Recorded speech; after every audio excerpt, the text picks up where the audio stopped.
सरकारचे आदेश नसताना मुख्यमंत्री स्वतः ऊर्जा मंत्र्यांनी सांगितलं विधान परिषद विधानसभेमध्ये की सक्ती करत नाहीत, मग मुख्यमंत्र्यांचे हे अधिकारी आदेश पाळत नाही आहेत का? काल कल्याणचे GI वरिष्ठ अधिकारी आले होते, इथले अभियंता आले होते. त्यांचं स्पष्ट मत आहे की आम्हाला केंद्र सरकारी RDSच्या माध्यमात जी स्कीम आहे ती राबवायची आहे. आम्ही कुठल्याही इथल्या राज्य सरकारचं मुख्यमंत्री असो किंवा कोणाचं आम्ही ऐकणार नाही आहे आणि आम्हाला जबरदस्ती हे मीटर बसवायचं टार्गेटच दिलेलं आहे. ॲक्च्युली मला 1-2 फंडात नाही समजत. टेंडर आहे अडाणीचा आणि सेल्समॅनिगिरी करते हे लोक. अडाणीचा कुठलाही माणूस येत नाही आणि तुमची लाईट चालू करणे बंद करणे हे महावितरणाच्या कुठल्याही अधिकाऱ्याच्या हातात नाही आहे. यांना सॉफ्टवेअर कोडिंग यांना काही समजतच नाही. हे फक्त सेल्समॅन झालेले आहेत. बंद चालू करण्याचा संपूर्ण अधिकार अडाणीवाल्यांच्या कर्मचाऱ्यांच्या हातात आहे. हळूहळू सगळे मीटर लागल्यानंतर हे कर्मचारी पण घरी बसवण्यात येतील आणि सर्व खाजगीकरण करून हे महावितरणाच्या ताब्यातून ही महामंडळ काढून घेण्यात येईल आणि अडाणी अंबानीकडे 100% जाईल. आज जरी मला कोण काय उद्या बोलत असेल, कमेंट करणारे करतात, पण आज त्यांनी माझ्याकडे यावं किंवा MSEB जावं, त्यांना बोला माझा मीटर ऑन ऑफ करा. हे यांना महावितरणाच्या लोकांना काही कळत नाही. आता तात्पुरतं त्यांना आपले सेल्समॅन ठेवलेले आहेत. त्यांची मागणी आहे की सामान्य ग्राहकांवर TOD मीटर बसवण्याची सक्ती तात्काळ थांबवण्यात यावी. याबद्दल थोडासा त्यांचा हे वाद आहे अजून. तर माझं आपल्या माध्यमातून त्यांना विनंती आहे की आपण उपोषण मागं घ्या, त्यावर आपल्याला चर्चा करता येईल. आम्ही वरिष्ठांसोबत सुद्धा चर्चा करू, त्यातून काय मागणी असेल करू आपण. बाकी 13 मागण्या आहेत त्यांच्या, भरपूर मागण्या आहेत. तुमची मान्य नाही केली? मान्य सगळ्याच केला आपण त्यांच्या. फक्त TOD मीटरचा विषय त्यांचा. TOD मीटरची सक्ती थांबवण्याचा. मुख्य मागणी आहे ना ती TOD मीटरवरतीच ते बोलतायत ना. सगळ्यात पहिली TOD मीटरचा निर्णय आपण इथं नाही घेऊ शकत. पण तुमचं कंपल्शन आहे का TOD मीटर? याची काय मेसेज वगैरे फिरतायत पॉलिसी आहे, शासनाची पॉलिसी आहे. पॉलिसीनुसार आपण मीटर बसवतो. पण लोकांना जे मेसेज येत आहेत की तुम्ही TOD मीटर बसून घ्यावे, त्यामुळे गैरसमज निर्माण झालेला आहे लोकांमध्ये, त्याबद्दल काय सांगा?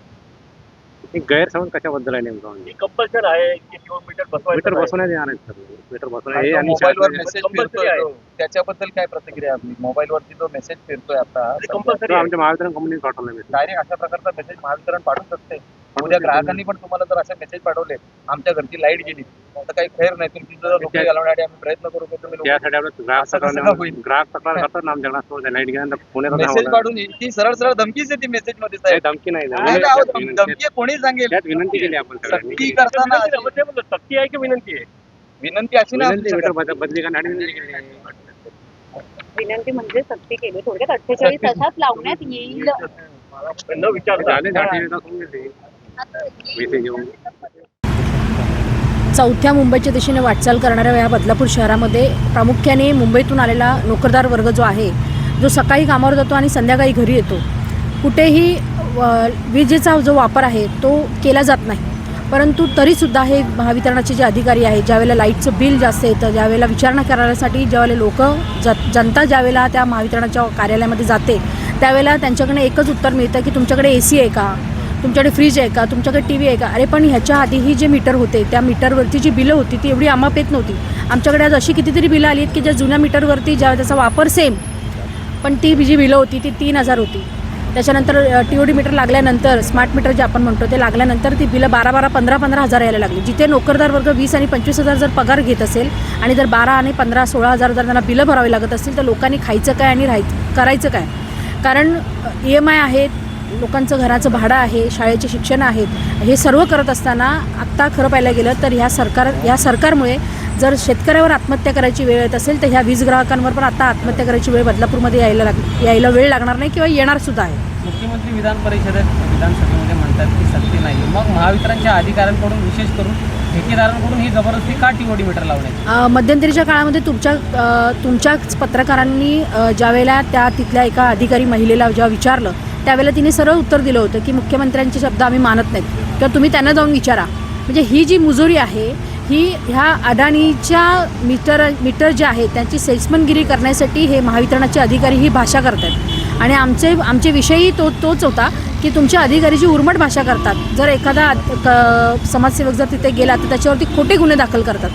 हे सर्व जे चाललं आहे हे काय चाललं तर आपण हुकुमशाहीच्या दिशेने कुठेतरी वाटचाल करतो आहे आणि हे स्मार्ट मीटर जे आहेत ते लोकांच्या माथ्यावरती मारायचं काम हे लोक करतात. उपोषण सुरू असताना अजूनही ग्राहकांना सक्ती केली जाते. सोसायटीमध्ये, शाळेमध्ये, घरांमध्ये जाऊन हे सक्तीने मीटर लावले जात आहेत. पुढची भूमिका काय राहील या महावितरणच्या अधिकाऱ्यांबाबत आणि ठेकेदारांबाबत? आता सध्या तरी आम्ही उपोषणाचा मार्ग अवलंबला आहे तो ह्याच्यासाठीच की 353 अंतर्गत हे लोक सर्रास आता खोटे गुन्हे दाखल करायला यांनी सुरुवात केली आहे. पोलीस प्रशासनाला हाताशी धरून यांनी आता आजच्याच पेपरला बातमी आहे की आम्ही पोलीस प्रशासनाला हाताशी धरून आम्ही मीटर लावणार आहोत. म्हणजे हे जे चालू आहे हे खूप चुकीचं चाललं आहे आणि आता कुठेतरी लोकांनी रस्त्यावर उतरण्याची वेळ आलेली. त्यामुळे आम्ही उपोषणाचा मार्ग अवलंबला आहे. आज 24 तास उलटून गेलेले आहेत, परंतु तरीसुद्धा आमच्या ज्या काही मागण्या आहेत त्या मागण्या मान्य केल्या जात नाही आहेत. TOD मीटर जे आहेत ते सर्रास लावण्यासाठीचे जे मेसेज आहेत ते मेसेज लोकांच्या मोबाईलवरती जायला लागलेत.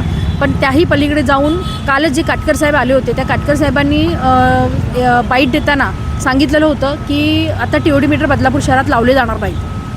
तर हे चुकीचं आहे. म्हणजे लोकांना कुठेतरी संभ्रमावस्थेमध्ये यांनी निर्माण केलेलं आहे की एक तर तुम्ही एका साईडला म्हणताय की TOD मीटर आम्ही लावणार नाही आहोत आणि दुसऱ्या साईडला तुम्ही घरामध्ये घुसून TOD मीटर त्या मीटर बॉक्सच्या लॉक ओपन करून घुसखोरी करून तुम्ही हे करताय. तर हे चुकीचं चाललं आहे. त्यामुळे बदलापूरकरांनी पण आता विचार करायला पाहिजे आणि लवकरात लवकर मी तर म्हणेन की तुम्ही रस्त्यावर उतरा. रस्त्यावरचं आंदोलन केल्याशिवाय हे बंद होणार नाही. लोकशाही मराठी ऐका, पहा, जागरूक रहा.